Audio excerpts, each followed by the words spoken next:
Coming in.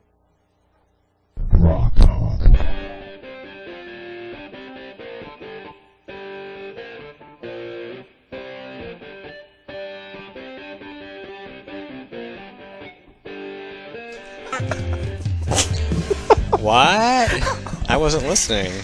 Do you know that's 40 years ago now? Kimberly said something funny, and I wasn't paying sir. attention. Do the math. It wasn't 40 years ago. You said 80s. 80s. 90s, aughts. Okay, 30 years. Okay, I'm good That's at multivariate. I'm good at multivariate calculus. I can't add on my fingers. Well, you only have 10 of them, so. Yeah. All I needed was 3 or 4. Welcome back to GrokTALK. We just invited you back in mid-conversation. Mike sent me something about the weed store. Yeah, Kim, put the state weed store in the middle of the state. Hey, they're already smoking something in Concord. Then put the state munchie store on the borders to catch those out-of-staters a second time as they get hungry on their way home. Come on in, Jack. Well, Thank God you're here because we were just kind of drifting. Well, we were going to get to that. We were going to get to that segment that, well, when the guest doesn't show up, we talk about them anyways. I've been showing up since 10 o'clock. Oh, You man. did what? So Trying to find parking? Parking? Parking? don't pick on him, man. I grew up in Winchester, Massachusetts. Oh, there we go. That's the Boston I still have a accent. little of that left. All right, for those of you who haven't figured it out yet, our next guest is Jack Kimball. Hi, folks. Hi, Jack. How you Sorry, doing? I'm a little out of breath. I had to climb one flight of stairs. I'm in terrible shape. But there's a huge crowd out there now. It's a gorgeous day, and there's no parking. Nope. Particularly for my truck that has a big Bob Smith sign Oh, I saw in the that. back of the bed. I've seen that. I had trouble parking at 8, so don't feel bad. Yeah. So why didn't you call me and tell me? I called. He I have did, the but- wrong number. I think I have your. I did call you. Never I mind. called you at 9:30 or something like that. Oh, I was awake. Were you? All right. Well, I'll check the number before you leave. Let me make a note.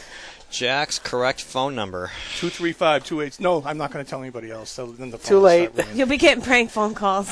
Yes, remember, we are live streamed. Yes. People will be like, "Call! I'm calling Jack Kimball." No delay. That'd be like the monkey with the cocaine button. Test study. Calling Jack Kimball. That's a pretty good visual.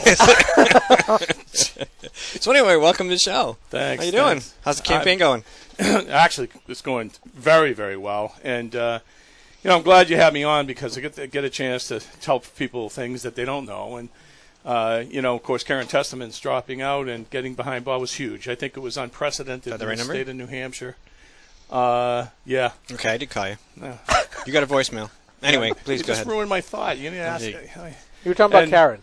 Yeah, and Karen, and she deserves a lot of credit. I mean, this was a selfless thing to do, and to get behind Bob, so that we have really only one conservative in the race, and there is only one conservative in the race, and that would be Senator Bob Smith. But the thing that people don't know is that the entirety of both teams got together, and we had no dropout. Now it's a little odd. I honestly thought we'd get some dropout. I mean, but it didn't happen. So 100%. Both teams stayed together, which is significant. So we looked at the areas that we needed to fill and so on and so forth. But what happened was, a few days after this event occurred, Senator Smith called me. It was a Sunday morning. And he said, Jack, you know all the players. You know everybody. And I said, yeah.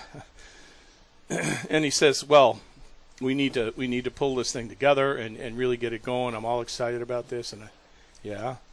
And he said, so, I need you to come on and be my campaign manager. Really? Okay.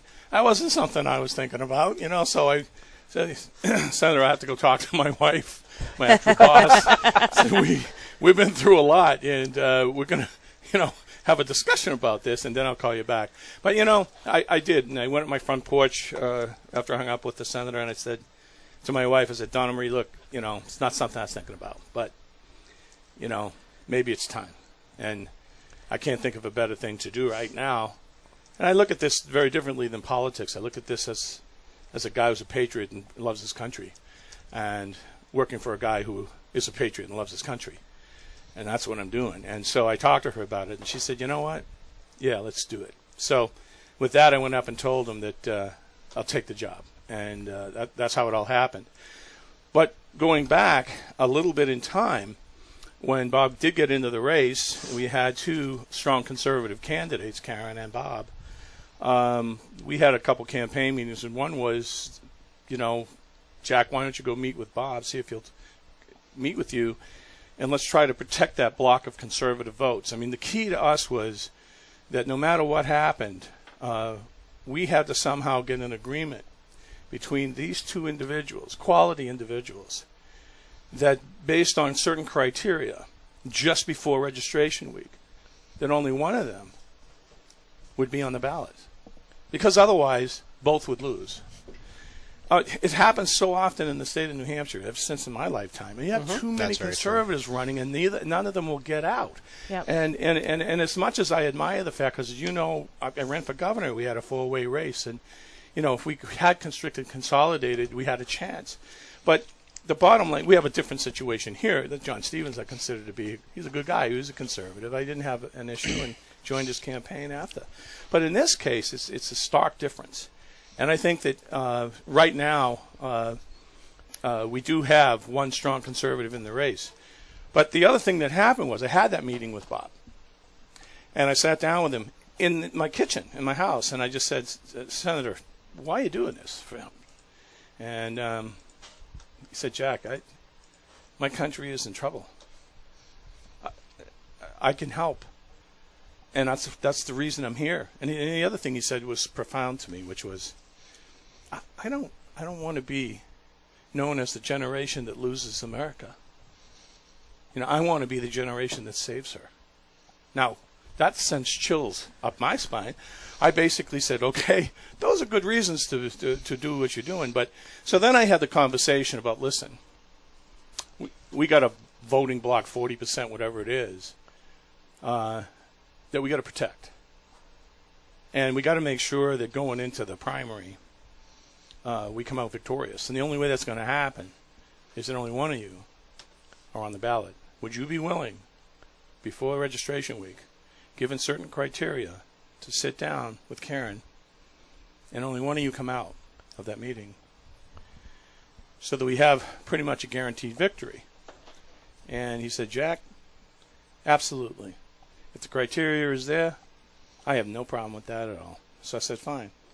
So then what I did was I reported back to the campaign about the meeting and what he said. Everyone was buoyed by that. We also agreed that we'd embrace each other. There would be friendliness on the campaign trail, and you didn't have to tell them that anyway. I mean, they both like each other. They've known each other a while.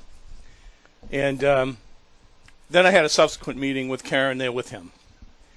Basically the same stuff that we talked about when I was with Bob, but this time with the two of them in the room.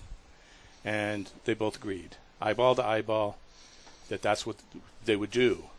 And they hugged and shook hands, and I thought, this is something. I mean, so it doesn't happen very often in New Hampshire politics. It doesn't. Not that I've seen it all. And look, guys, when we went through the primary, the last presidential primary, about 72% of the Republican vote, which I consider a very strong conservative-based vote, was split between roughly six conservative candidates. I mean, we had a default winner. We can't keep doing that.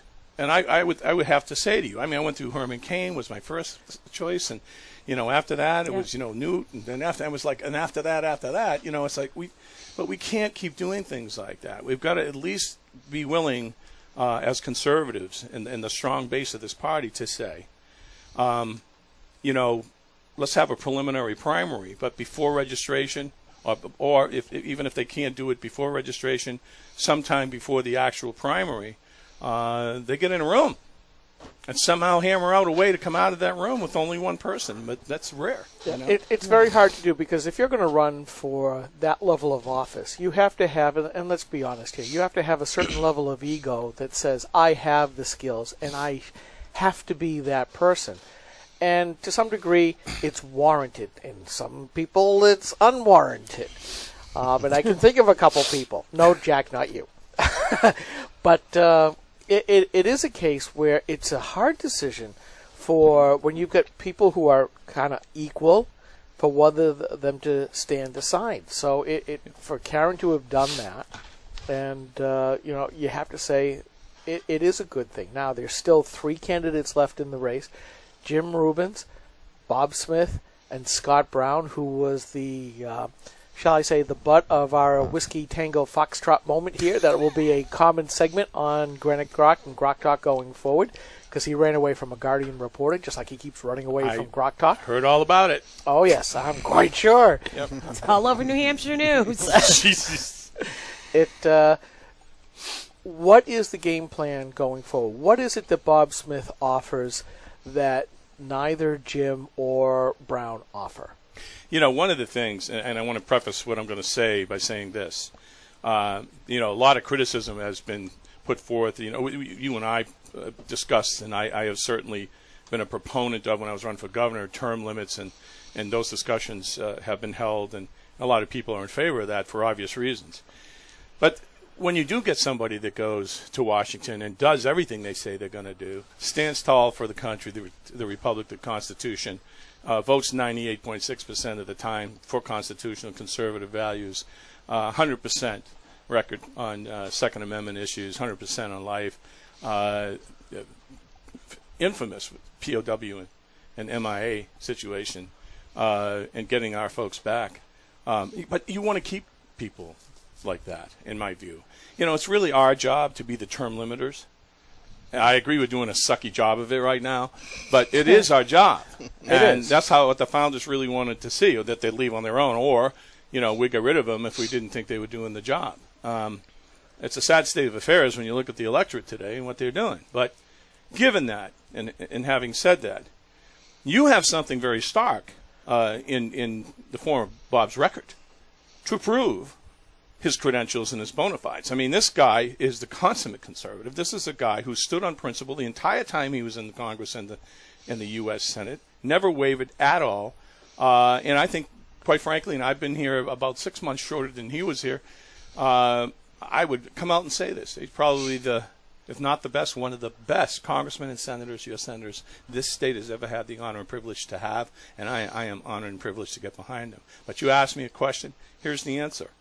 I want a guy that stands on the Constitution, rock solid on the Constitution, the constitutional values, bringing us back to the Constitution. I want a guy that believes in the Republican platform. The Republican platform is a hell of a good platform. I like it. Okay? And he's the only one that stands on it. Boy, doesn't that put you in the group that we're in, because we're called extremists for being... and Steve and I had this conversation before we got in through the locked door this morning, which is another story. I find it very difficult to understand where this country has gone, where the culture has gone, when people who, I can understand people who are Democrats don't like us who stand on the Republican platform. But they keep saying, well, you're too far to the right. I'm sorry, it's not far to the right. I say we've gone back down to our principles on the Constitution. And that never used to be an extremist idea, except during the Revolutionary War time period, where those were radical ideas. And yet we're the extremists. So he's an extremist for liberty. And you're absolutely right. And that's a good thing. And if I said, I think one of the speeches I gave was in Connecticut. If you believe in the Republic, if you believe in the Constitution, if you believe in small government, if you believe in lower taxes, and you're called an extremist, well, let's bring it on, because you can call me that. That's okay, because by that definition, that's a good thing. It's not a bad thing. But of course, they mean it in a very bad way. But I don't understand how the Republican Party can push an individual that doesn't represent the platform at all. Okay, very little of it anyway. Also, in the state of New Hampshire, you got to work your butt off, grassroots-wise, to get out there and meet people and to shake hands and answer questions, to your point, and let people know who you are and what you're about. I know that better than most, okay? Bob Smith knows it better than all of us, and he's doing it. Scott Brown doesn't show up anywhere. I'm deadly serious. I'm out there all the time. Nowhere. Zero. He's not out there. He's not working. I don't care what the you know where he is? He's in the bathroom. Yeah. We're gonna take a quick break. We'll be right back. New Hampshire is famous for scenic drives, but they're tough to enjoy when you're on your way to the doctor. You always have a good time. Because Obamacare limits your choices, some will have to drive more than an hour to see a doctor. What's health insurance worth if care isn't there when you need it? Jean Shaheen voted for Obamacare, putting your doctors and hospitals further out of reach. Tell Senator Shaheen Obamacare is not working for New Hampshire. Hi, this is Rich Gerard, host of Gerard at Large in the Morning, the Manchester area's only locally owned, locally operated, focused, and interested, riveting radio show, heard live every Monday through Friday from 6 to 9 on 90.7 FM WLMW, New Hampshire Family Radio, and available 24/7 live or archived at GerardAtLarge.com. Be sure to tune in.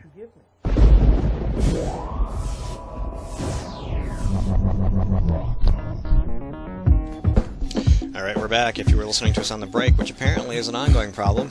We've been bugged. Yeah, we'll try to be NSA a little bit quieter on the break so you don't hear us talking. I've known for a while that we have some mic in the room picking up audio from someplace and throwing it through the feed, and we don't know where it's coming from. But maybe there's Check a under bug. the tables. Maybe there's a bug. Anyway, back to Jack and Smith for Senate. Yeah, well, Skip had asked, what differentiates Bob, from the other two candidates, and clearly now is on the journey to discuss that. But again, I ask people who maybe don't know that much about Bob to compare Bob's record while he was in the U.S. Senate, for that matter, Congress, against Scott Brown's record while he was in Senate, and compare the voting records. And if you still think that you want to back Scott, well, that's fine. But we are in big trouble, folks. Our country's going over a cliff. I hope we have time to reel it back in. But if we're going to reel it back in, you've got to put the right people in office, and we got to take control of the Senate. You're going to do that. You want to do that with somebody that's going to caucus with Ted Cruz and Mike Lee and Rand Paul, those guys. I can tell you who Scott Brown is not going to caucus with. Them. Mm-hmm. All right. So you got to really wake up and smell the roses, folks. I mean, and Bob Smith is the only true conservative in the race. And the other thing is, Bob is just 100% pro-life. That's important to me personally. Second Amendment's near and dear to his heart. And by the way, it's a shame that we have to separate out defending and upholding the Constitution, and then all of a sudden separate out the Second Amendment as a separate category. It really isn't. It shouldn't be. Constitution is what it is. Mm-hmm. And in my personal opinion, you either support, you raise your right hand and you take an oath, and Scott Brown took an oath twice. He took one as a guy in the military, and he took one as a U.S. senator. He took an oath to protect, defend, and uphold the Constitution. Now, you don't get to pick and choose what pieces of it or what parts of it you want to uphold. Right. You uphold it all, or don't bother entering the military, or, for that matter, running for office. But I don't think that these people look at it that way. I think that they don't have a problem if he'll continuously say, well, it's up to the states to formulate gun control. No. You don't allow violation of the Constitution and the Second Amendment at all. The right of the people to keep and bear arms shall not be infringed.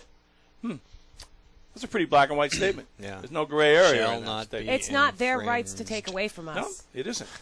So, but these are the things where Bob is rock solid. He's a very smart guy. He's very business savvy.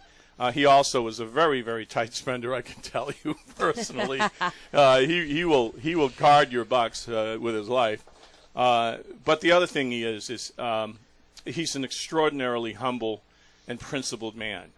And the more time I spend with him, I realize that not only is he a giant of a man physically, he truly is a giant of a man, period, and even spiritually. And his wife, I'd never met until we went over to the registration.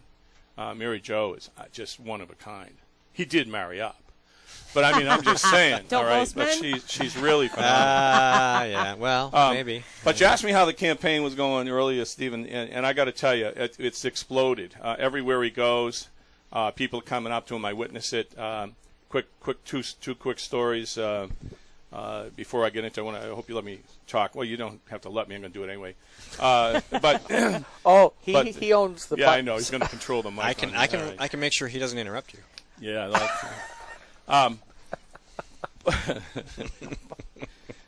A couple quick stories. I think that these need to be told. Bob's too humble. He doesn't tell them. But he'll tell them to me. And I asked his permission, so he doesn't mind my telling them. I said, do you mind if I tell these stories? I think they need to get out. And one was he did put out, which was a few weeks ago. We had the Merrimack debate. And the last question of that debate, which he won, in my view, handily, but the last question of that debate was how would you want to be remembered? You know, what would you like your legacy to be? And it was asked more along the lines of, you know, in the public eye and what have you. And his response was telling, because this is how he responded. He said, "Yeah, I know that this isn't the response you're probably looking for, but for me," he said, I want to be remembered as a good husband. I've been married to the same woman for 48 years.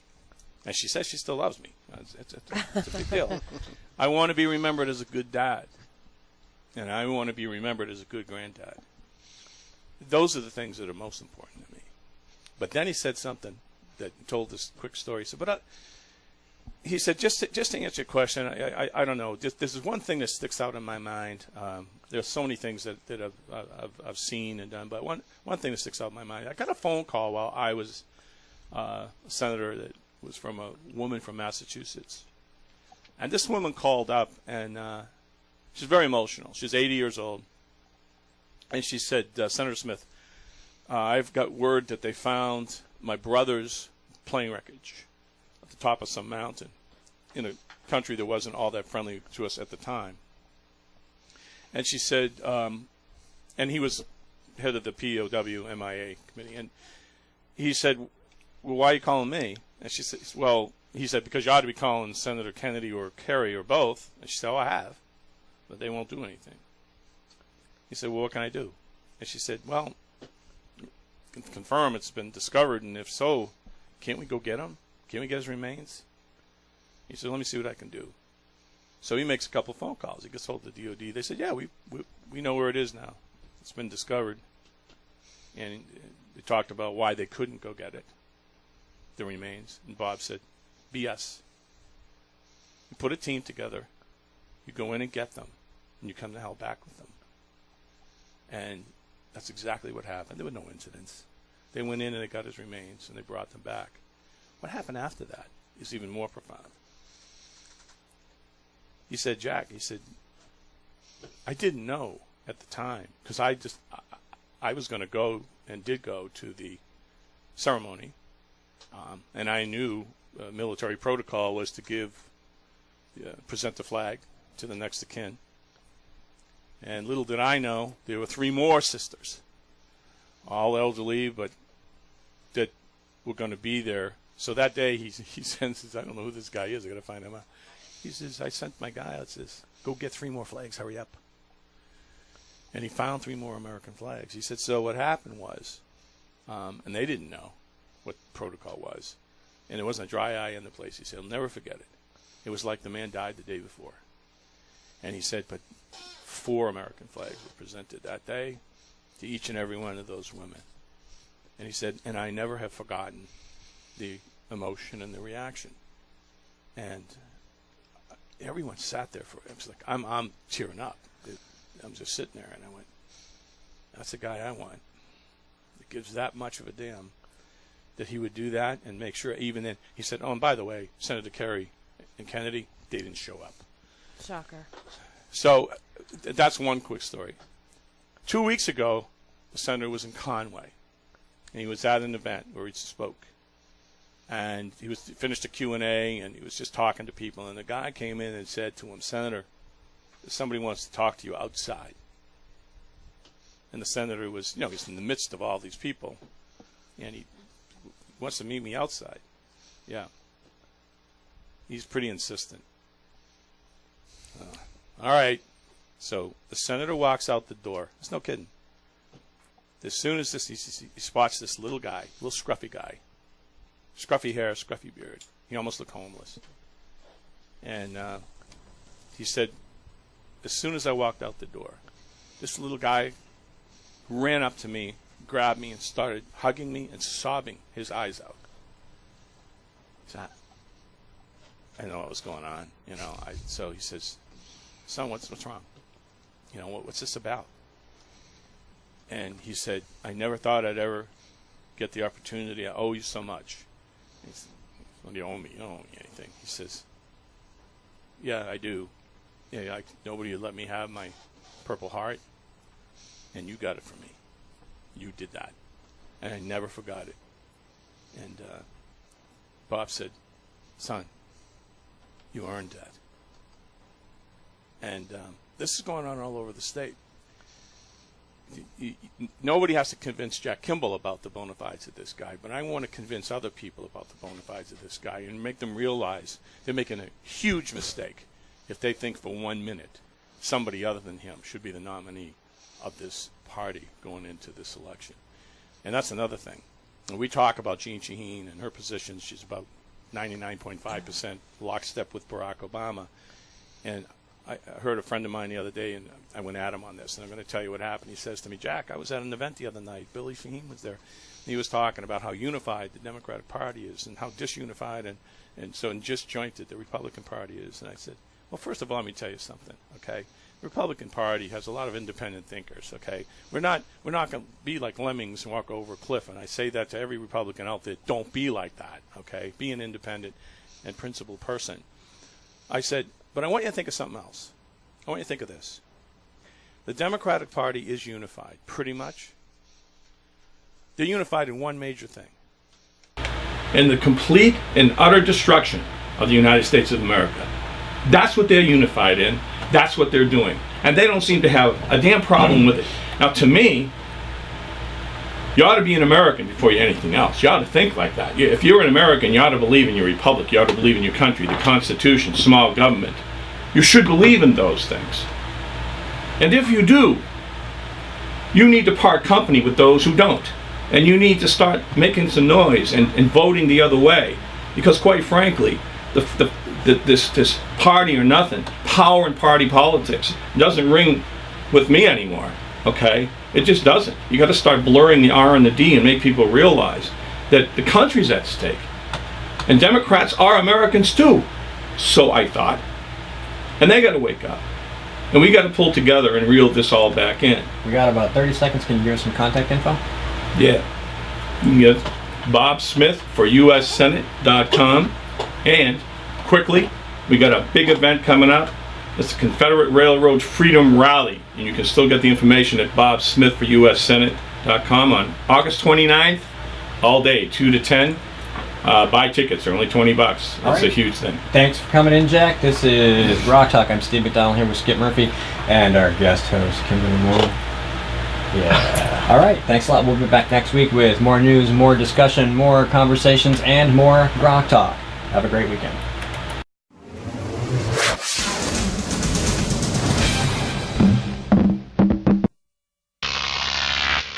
Grok TV.